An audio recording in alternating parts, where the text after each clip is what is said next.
আসসালামু আলাইকুম। Hello guys, আমাদের এলাকায় খুব পানির সংকট। পানির জন্য আমার ভাই বুঝতে করতে পারেন আজকে 4 দিন, এই কারণে আমরা পানি কিনে আনছি। 1000 লিটার পানি, 6000 লিটার পানি, 1000 টাকা। আমাদের বাউনিয়া বা শিবলকে খুবই অতি শীঘ্র দ্রুত একটা পানির পাম্প দরকার।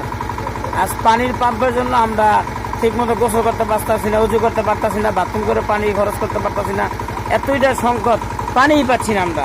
বাউনিয়া বাজার কি যে একটা অবস্থা।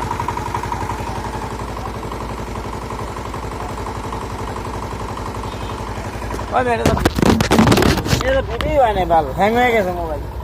আই হ্যাঁ আসার খায় কি